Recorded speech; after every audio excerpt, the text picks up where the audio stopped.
नमस्कार मित्रांनो, नशिबवान सिरियलमध्ये काय घडले आपण ते बघणार आहोत।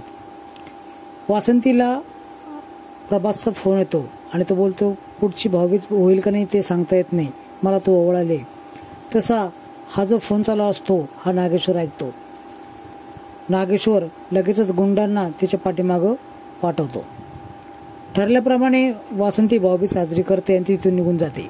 पण नागेश्वरचे गुंड प्रभास आणि दत्तूला गाठतात।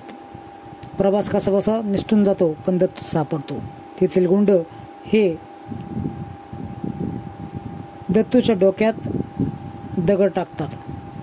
तो रक्त बंबाळतो, बेशुद्ध होऊन खाली पडतो। हे जसं गिरिजाला कळतं ती हॉस्पिटलमध्ये त्याला घेऊन जाते। पण डॉक्टरांच्या वेळेस विचारतात की खर्च किती लागेल, त्यावेळेस 12-13 लाख असा शब्द यांच्याकडून ऐकू येतो। हिला शॉकच बसतो, एवढी मोठी रक्कम मी आणणार कुठून। तेवढ्यात रुद्रा तिथं येतो, म्हणजे तिचा प्रभास त्या ठिकाणी येतो आणि तो चेक देऊ करतो। तेवढ्यात नागेश्वर पाठीमागून येतो। वा, आमच्या पावलांवर पाऊल तुम्ही ठेवत आहात रुद्रा, असं तो बोलतो। त्यावेळेस हिला आश्चर्य वाटतं की रुद्रा कोण। त्यावेळेस उर्वशी लगेच पाठीमागून येते आणि बोलते, हाच आहे रुद्रप्रताप नागेश्वर घोरपडे।